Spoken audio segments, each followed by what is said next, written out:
Shalom, selamat pagi. Sate pagi hari ini bertemakan kekristenan pohon ara.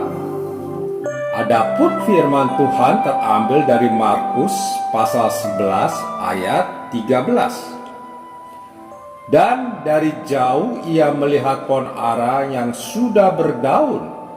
Ia mendekatinya untuk melihat kalau ia mendapat apa-apa pada pohon itu. Tetapi waktu ia tiba di situ, ia tidak mendapat apa-apa selain daun-daun saja, sebab memang bukan musim buah ara.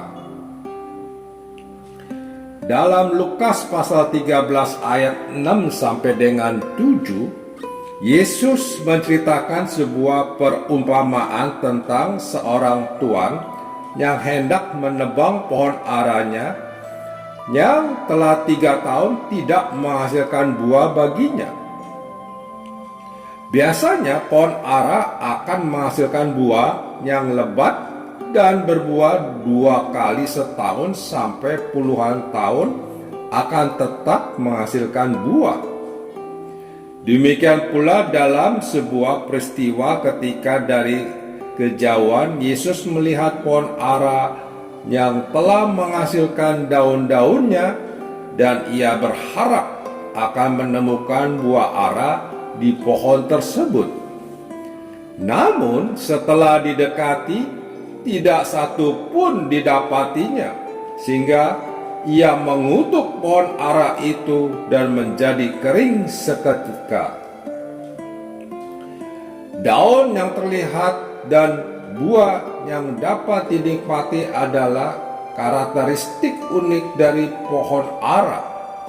Demikianlah kita harus mawas diri tentang kehidupan kekristenan yang lebih menonjolkan atribut kekristenan kita daripada buah kerohanian kita yang dapat memberkati banyak orang.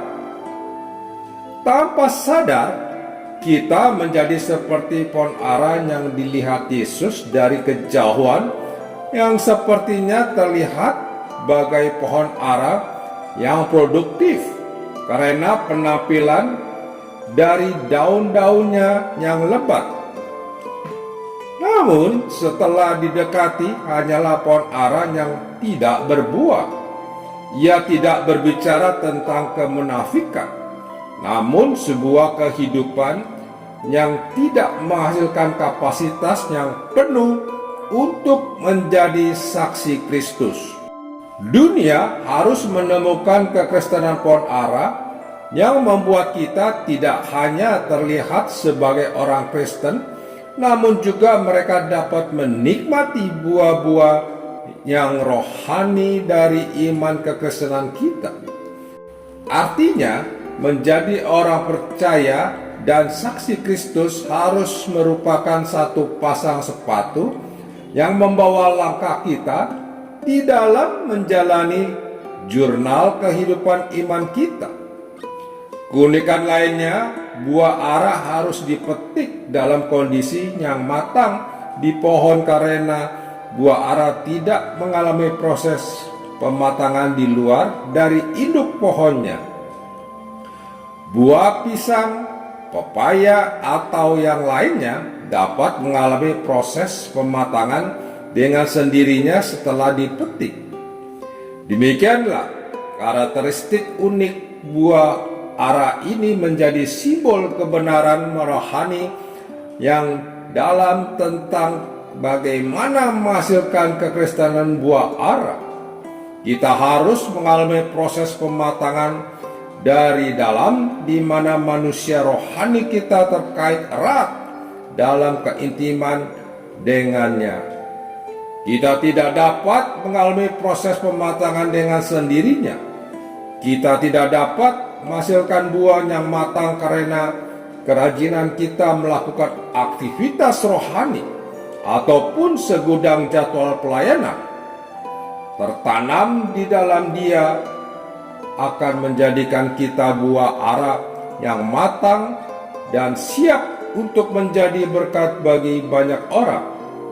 Oleh sebab itulah, Yesus mengambil contoh pohon ara untuk membuat kita mengerti tentang proses menjadi saksi Kristus.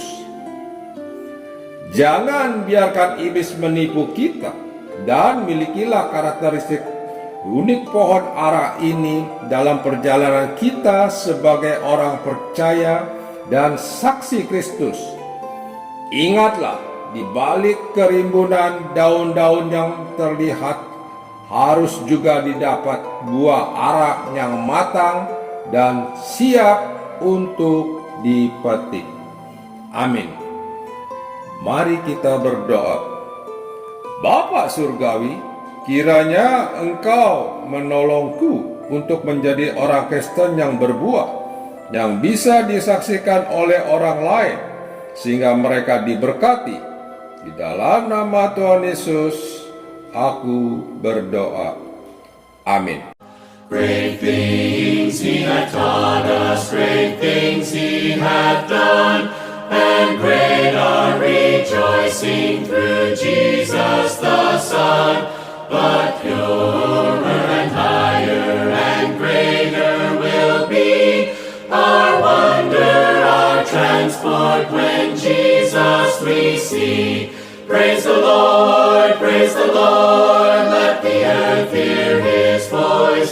Praise the Lord, let the people rejoice. Oh, come to the Father through Jesus the Son, and give